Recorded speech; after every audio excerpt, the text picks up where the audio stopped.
Come here, sweetheart. Nobody's coming for you out here. The voice bounced off 2 brick walls and came back wrong doubled, so she could not tell if the man stood 40 feet away or 20. Renata Sloan pressed her spine flat against the concrete loading dock and did not answer. Answering told them where her mouth was, and where her mouth was, her head was. You hear me? I'm being polite. I'm giving you a chance to walk to me on your own feet. She let her breath go out slow through her nose. 6 shapes. She had counted 6 when the headlights of her cruiser died, and the dark rushed in 6 men, fanning across the old mill yard like water finding low ground. Now she could only see 2, and the 2 she could see were the ones they wanted her to look at. Her radio clicked. Static, then nothing. She keyed it once more against her shoulder. Static, then nothing. Renata Sloan was 41 years old, and had believed for 20 of those years one thing so completely she had never once said it out loud, that a person who kept her head would always find the door. She had walked out of a collapsed stairwell in a country most of these boys couldn't spell. She had carried a 19-year-old private 900 yards on a shattered ankle and put him down alive. The door was always there. You just had to be calm enough to see it. Tonight the door was there. She was almost sure of it.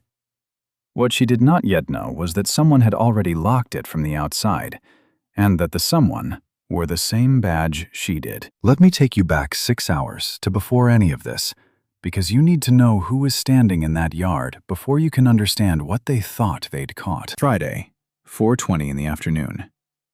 Renata sat in the corner of a diner that shared a wall with a tire shop, and she ate the same thing she ate every Friday before a night shift: eggs over medium and dry wheat toast, because a full stomach made a person slow, and an empty one made a person stupid, and she wanted to be neither. The waitress, a heavyset woman named Dolores, who had worked that counter longer than the diner had carried the current owner's name, refilled her coffee without being asked and said, "You look tired, baby." "I'm always tired. I just wear it different on Fridays." "You still out on the ridgeline stretch by yourself?" "Somebody's got to be." Dolores clicked her tongue. She had a son who'd done 2 years for something he swore he didn't do, and a grandson she was raising because of it. And she trusted almost no one who carried a gun. But she trusted Renata. And the reason she trusted Renata was small and specific. 2 winters back, a man had come into the diner at closing with a knife and a story about being owed money. Renata had been off duty in sweatpants, eating pie. She had not drawn a weapon. She had talked to the man for 11 minutes about his mother, until he sat down and cried. And then she had bought him a plate of eggs and driven him to a shelter herself. Dolores had watched the whole thing from behind the register and had decided that whatever else was wrong with the world, that woman was not part of it. "Your daddy'd have a fit," Dolores said. "You out there alone." "My daddy's the one taught me how." That was true in a way Dolores couldn't have known. Renata's father, Silas Sloan, had been a corrections officer for 31 years and had carried a small, pearl-handled revolver in a locked box in the closet that he took out exactly twice a year to clean on his birthday and on hers. And he had taught her to shoot with it in a gravel pit when she was 14. And the last thing he told her before the stroke took his words was to keep her weak side to the wall. She still heard it in his voice.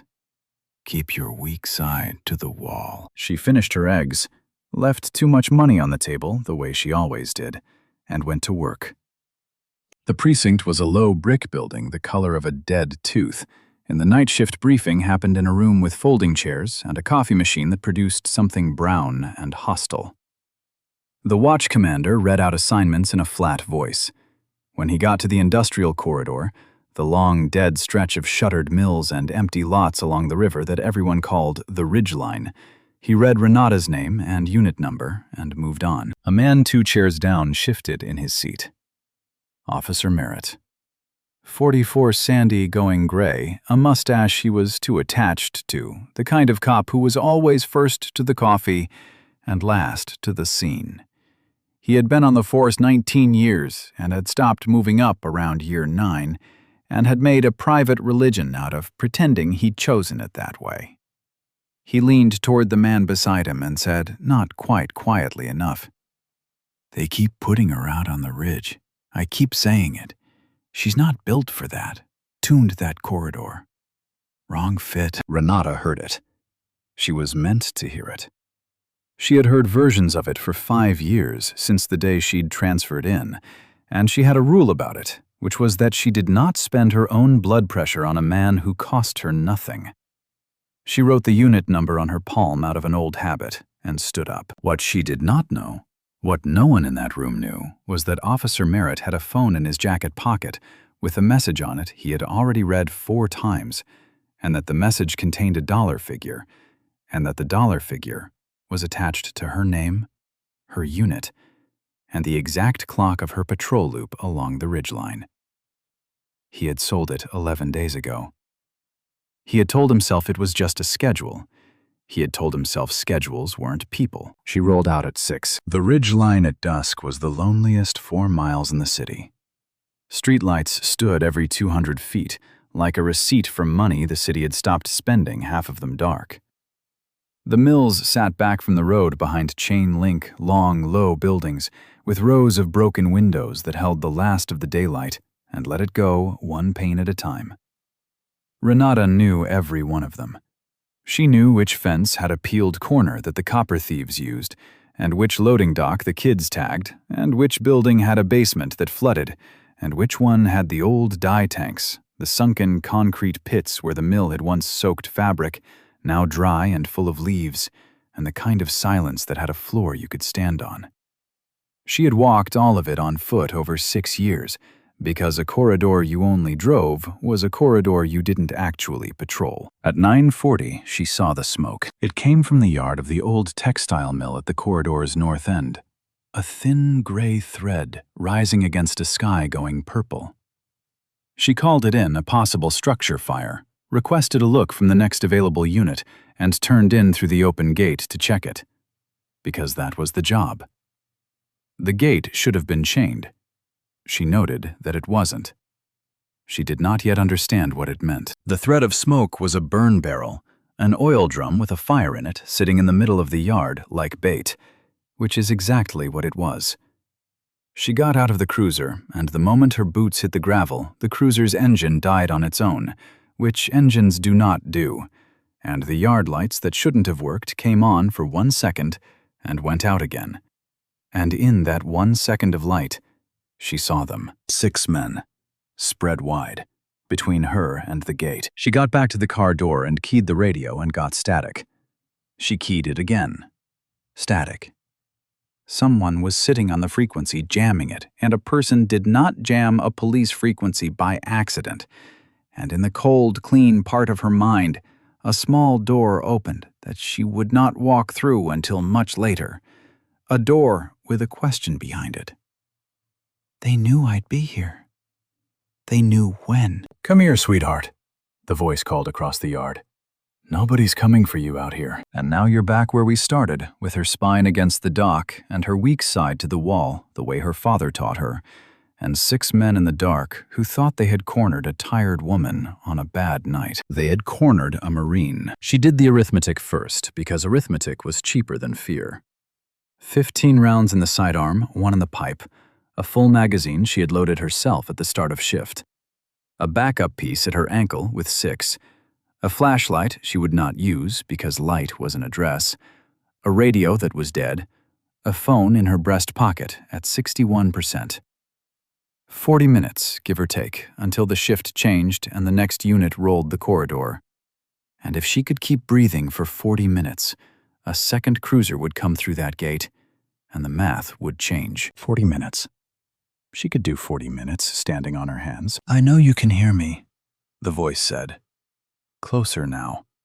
She placed it finally the way you place a leak by feeling for the cold. 30 feet, her 10 o'clock, behind the corner of a brick outbuilding. A big voice, unhurried, a man who liked the sound of himself talking. "My name's Dozier. This is my yard now. and you drove your little car right into the middle of it. So let's not make it ugly. You come out, hands where I can see. We have a conversation. Everybody goes home." "That's a generous offer," Renata said, and moved. She said it not to negotiate, but to give them a spot to look at, and then she was already 3 steps left of the spot, low along the base of the dock, where the shadow pooled thickest. A gun went off. The muzzle flash lit the far corner of the yard for a heartbeat, and in that heartbeat, she got what she'd traded a word for. 2 men on the east side by the fence, one high on a catwalk against the mill wall, which meant they'd been up there before she arrived, which meant this was built. One near Dozier. That was 4 she could place. 2 she couldn't, and the 2 you can't place are the 2 that kill you. She fired once. Not at a man. At the burn barrel, dead center, and the round punched through it and knocked it over, and the fire spilled across the gravel and threw a low sheet of orange light exactly where she wanted it, away from her, catching the 2 men by the fence in silhouette. So they lit up, and she didn't. One of them cursed and scrambled back. 14 rounds. "Okay," Dozier said, and there was something new under the ease in his voice. A recalibration. "Okay. She's got some fight." She was already gone from there, too. The first thing was to stop being where they thought she was, and the second thing was to make the yard smaller for them and bigger for her. And the third thing, the thing her father would have named first, was to find the wall and keep it on her weak side, and work her way to a place where they could only come at her one at a time. She moved along the loading dock in the dark, one hand trailing the concrete, and she reached up and clicked off the little tritium sight light on the top of her weapon. The faint green dot that in this blackness was a lantern hung over her own head. Off. Now she was just dark, moving through dark. She reached the corner of the dock and stopped and listened, and under the crackle of the spilled fire, she heard something that mattered more than any of it. Boots on the catwalk, moving, and a low voice, not shouting to her, but talking close range to someone else.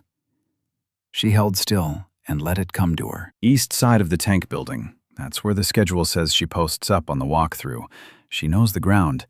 Push her off the ground, she knows, the schedule says. Renata Sloan had been shot at 4 times in her life on 2 continents, and had never once felt the thing she felt then, which was not fear, and was colder than fear. Push her off the ground, she knows. There was no schedule of her walkthroughs. She didn't file one.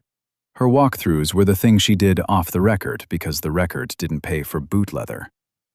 The only place the shape of her patrol existed was in the dispatch logs and the duty roster and the heads of the men she worked beside. Somebody had told them where she'd be. She filed it. She put it in the same locked box where her father kept the revolver, because a feeling that big was a weight, and weight got you killed, and she needed to be light for 40 minutes. But she had heard it, and it changed the war. She was no longer trying to survive strangers. She was trying to survive strangers who had been aimed. The clock in her head said 34 minutes. They rushed her twice in the next 10. The first time, 2 of them came around the east end of the dock together, fast and stupid, expecting her to break for the open yard toward the road and the far streetlight, where a person's instinct says safety lives. She did not break for the light.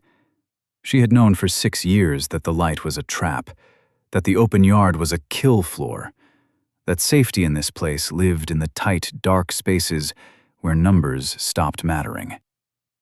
She stepped inside the first man instead of away from him, took his gun arm up and past her, and drove her elbow back into a stack of steel shelving that leaned against the dock, and the shelving came down in an avalanche of rust and noise between the 2 men, splitting them.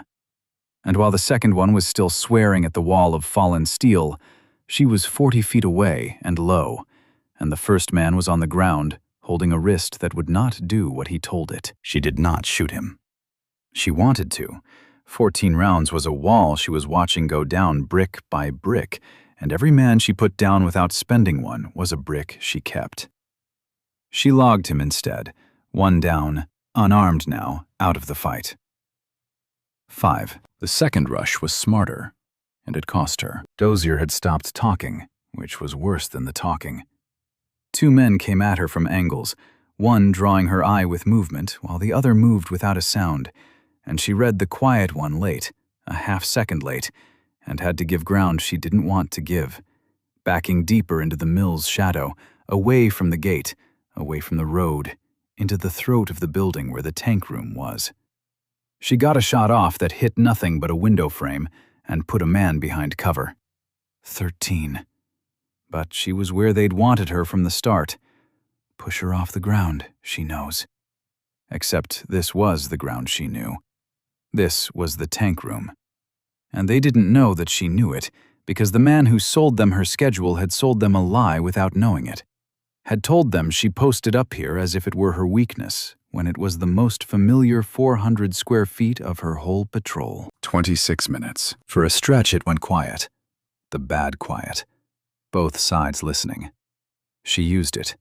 She moved through the tank room by memory, past the lip of the first dry dye pit, a sunken concrete rectangle 8 feet deep, then the second, then the third, arranged in a row like graves, with the walkways between them barely 2 feet wide.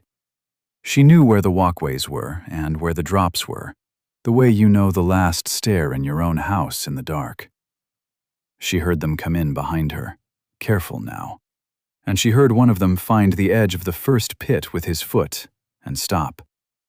And she smiled without any joy in it, because now the room itself was on her side. Then 2 things happened close together that took the ground out from under her. The first was the fire. Dozier had them roll a second burning barrel into the mouth of the tank room and tip it, and the flame ran along a spill of old machine oil and threw hard orange light into the space. And in a room full of pits and narrow walks, light was not her friend anymore. Light showed her the same as it showed them. She was pinned in a glow she couldn't leave without crossing open ground. The second was worse. She got her phone out 61% and dialed dispatch direct because the radio was a corpse, and it connected, and she gave her location fast and flat. "Officer needs assistance, shots fired." And the dispatcher's voice came back and said the words that fell through the floor of the whole night. "Sloan, the corridor unit already cleared north. They rolled the bridge 4 minutes ago. They're not showing a reason to turn around. Turn them around. I'm taking fire from 6. Copy, Un." And the phone screen went black. Not from the battery. From a round that came through the window frame beside her and blew concrete dust into her eyes and the phone out of her hand, into the first pit, gone 8 feet down, in the dark. And a second round, or a piece of the first, opened a hot line across the meat of her right shoulder, and her strong hand went stupid for a second, and the sidearm dropped from it and skidded, and was gone somewhere in the orange dark. 13 rounds, and the gun that held them was gone. She got down behind the low concrete curb of the second pit, and she sat in it. She let herself sit in it. This was the part they don't teach, and can't teach, the part her father had a word for, which was not panic. It was the opposite of panic. It was the flat, gray floor you hit when everything you planned is gone, and you have not yet found the thing that replaces it. The radio was dead. The phone was in a pit. The backup unit was across the bridge and not coming. Her shooting hand was slick and slow. She had a backup pistol at her ankle with 6 rounds in it. 6 against 5 men in a burning room, with her own department's cruiser rolling away from her in the dark. She had believed for 20 years that a calm person always finds the door. She reached down, and she untied the lace from her left boot with a hand that wanted to shake and would not be allowed to. And she wound it 3 times around the top of her shoulder over the wound and pulled it tight with her teeth. And the pain was a white bar across her vision that she waited out the way you wait out a wave. And she counted out loud in a whisper, the way her drill instructor had made her count in another lifetime, because counting was proof the mind still worked. She drew the backup piece. 6. She thought about her father in the gravel pit, saying, Keep your weak side to the wall." And she looked at the wall she had backed into, and then she looked past it at the black doorway at the far end of the tank room that none of these men had gone near because the schedule they'd bought didn't mention it, because it wasn't on any map, because it was the stairs down to the flooded pump gallery under the tanks. The drowned basement she had walked with a flashlight a dozen times on slow nights, out of nothing but curiosity. She knew where it went. They didn't. That was the whole war right there. She stopped waiting for the door. She stood up, and she made one. She threw a fist-sized chunk of broken concrete hard into the far corner of the tank room, and it hit steel and rang, and every gun in the room turned toward the sound.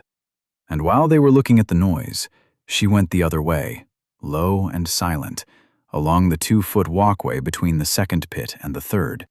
The walkway she knew, and they had to guess at, to the black stairmouth in the far wall, and she went down into the dark where the light couldn't follow. "She's running!" somebody shouted. "Basement! She's in the basement! Go, go!" Then we got her.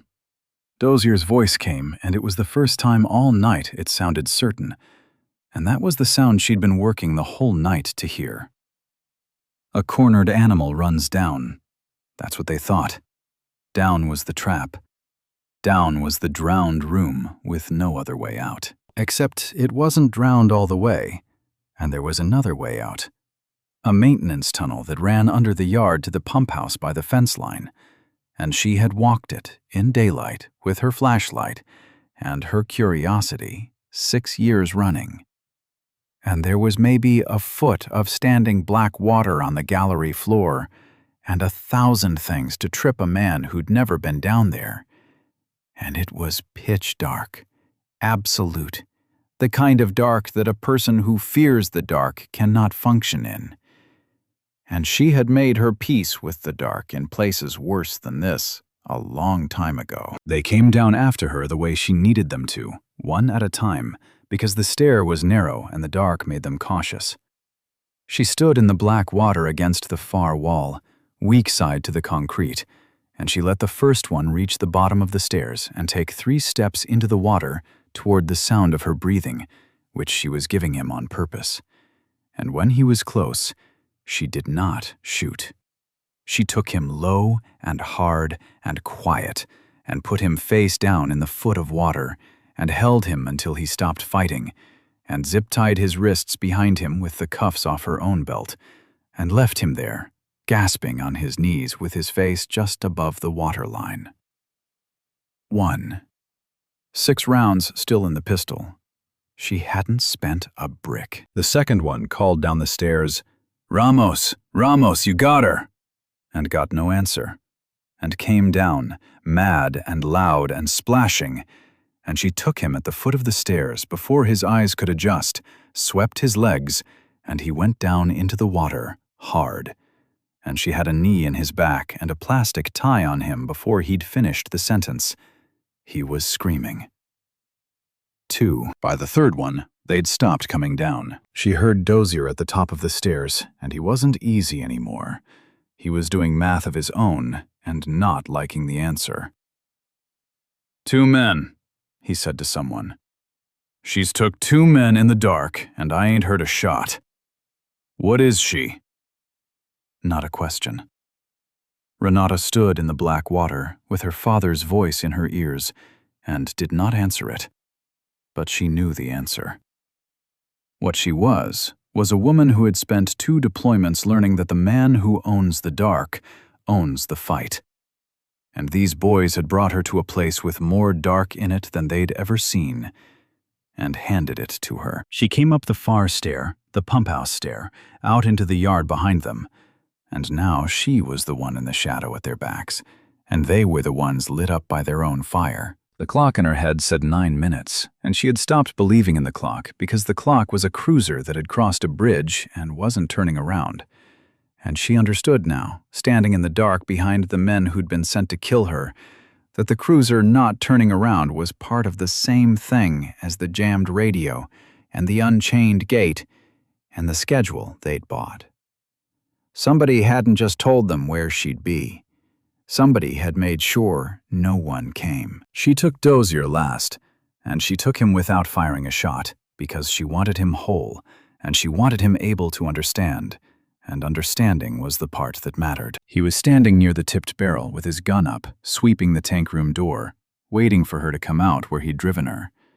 And she came instead from the pump house at his back, and she was on him before the word could form, her forearm across his throat and her knee behind his, and his own weight taking him down, and she rode him to the gravel and pinned the wrist with the gun until his fingers opened, and she put her mouth close to his ear so he would hear it clearly over his own choking. "You called me sweetheart," she said. "Come here." He got a look at her face in the firelight then.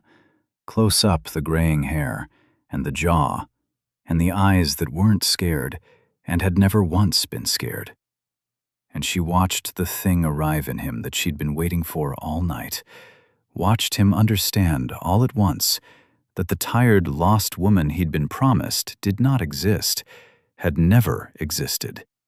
That whoever had sold him this job had sold him a photograph of a person, and what he'd actually cornered in the dark was something that ate men like him for a living, and had chosen tonight not to. His mouth worked. Nothing came out. 2 tours, she said. You'd have needed a lot more than 6. She cuffed him with the second set off the downed man in the basement, and she gathered the wrists of the 2 she'd tied in the water and walked them up into the yard at gunpoint with 3 rounds she never fired. And she sat all 4 of them in a row against the loading dock where the burn barrel had first been lit. And she was standing over them with the backup pistol loose in her weak hand and blood drying black down her right sleeve, when the headlights finally swung in through the open gate. A single cruiser. Late. Rolling slow in no hurry at all. It stopped, and the door opened, and Officer Merritt got out, and he stood behind his own open door with his hand resting easy on the top of it, and he looked at the 4 zip-tied men and the tipped barrel, and the woman standing over them, alive. And for 1 full second, his face did a thing that told her everything the whole night hadn't already told her. He had not expected to find her standing. "Sloan," he said. "Jesus. We got the call. I came as quick as—" "You crossed the bridge 4 minutes before the call," she said. "Dispatch had you clearing north." I don't these frequencies out here. They're garbage half the time." "Radio was jammed," she said. "Not garbage. Jammed. Somebody sat on the frequency the whole time. You have to plan that. You have to know the schedule to plan that." Merritt's hand didn't move off the door, but the ease went out of it. Behind her, from the ground, Dozier laughed once, short and ugly. The laugh of a man who has just realized he was cheaper than he thought, and wants the person who made him cheap to be cheap too. "Him," Dozier said to Renata, tipping his chin at Merritt. "That's the badge that sold you.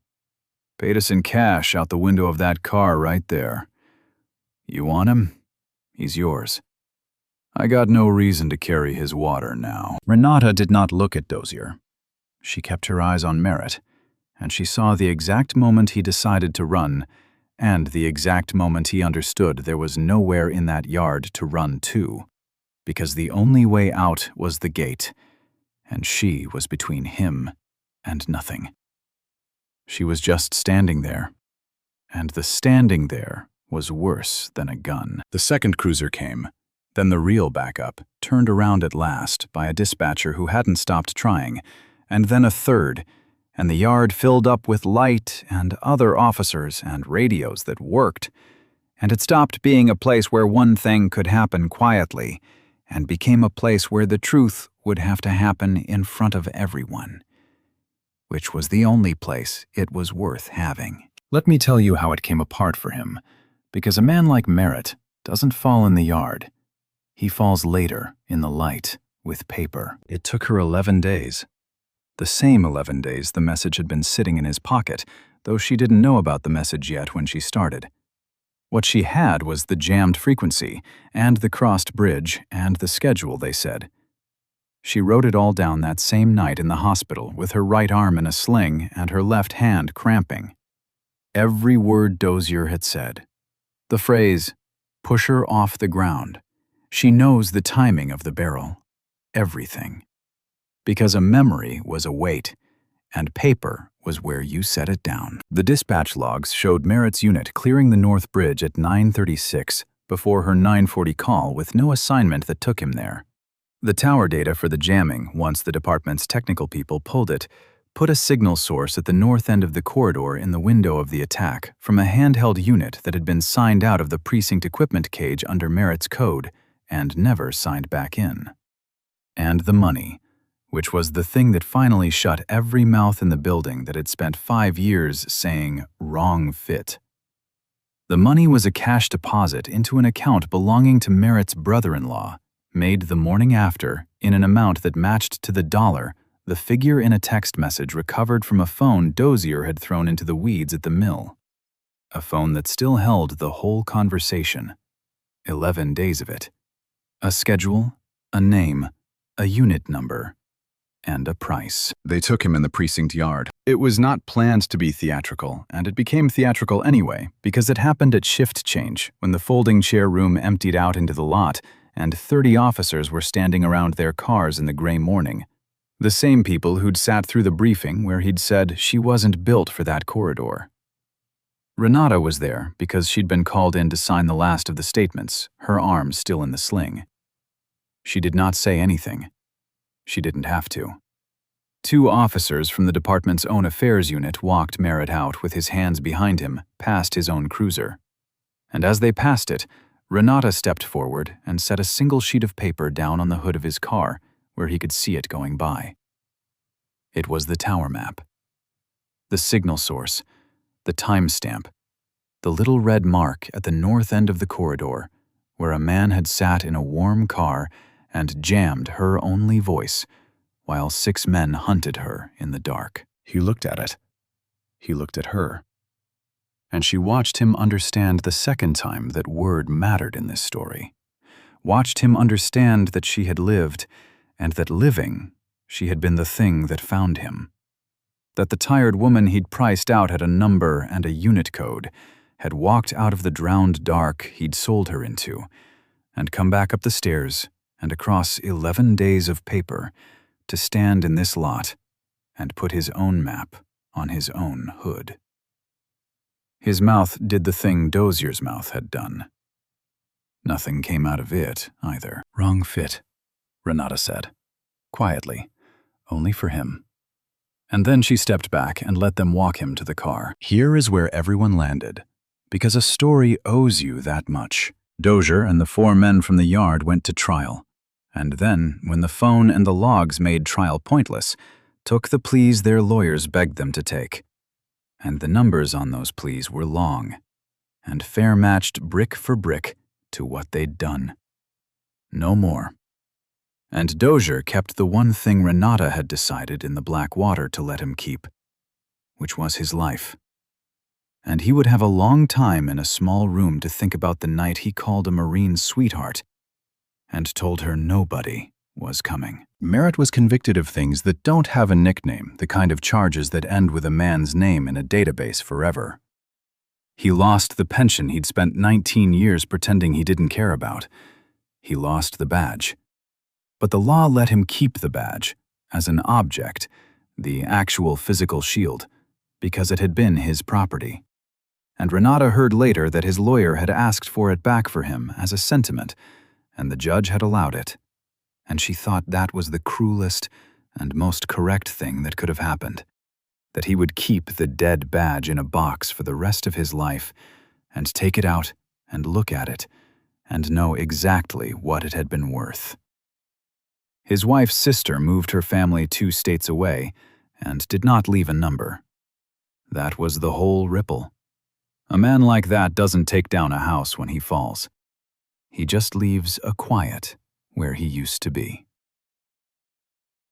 Dolores at the diner heard the whole thing over 3 separate Fridays and cried the 3rd Friday and wouldn't let Renata pay for eggs for a month. And Renata Sloan was cleared and commended and offered a transfer off the ridge line to somewhere safer and easier.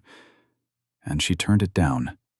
and asked instead for the one thing the department had never given her, which was her walkthroughs on the record. Her ground recognized as ground worth patrolling. Her name in the briefing, not as a warning, but as the officer who'd walked that corridor for 6 years and knew where every drowned room and dye pit and copper thief fence gap was. Knowledge the department now understood was the only reason a jammed radio and a bought schedule hadn't put a woman in the ground. They wrote her a check for the injury and the time. And they returned to her from the evidence locker where it had sat as a logged item through the whole investigation, the personal weapon she'd carried at her ankle that night. And when she opened the case, she found they'd cleaned it. And it was the same pearl-handled revolver her father had taught her on in a gravel pit at 14, the one she'd been carrying as a backup for 20 years. 6 rounds, weak side against the wall. She fixed her bootlace. She went back to work. The next Friday, she drove the ridgeline at dusk, slow, the way she always had. And when she came to the north gate of the old textile mill, she stopped the cruiser and rolled her window down and sat there a minute, with the cool river air coming in and the sodium lights ticking on one by one down the dead street. The gate was chained now. She'd done that herself.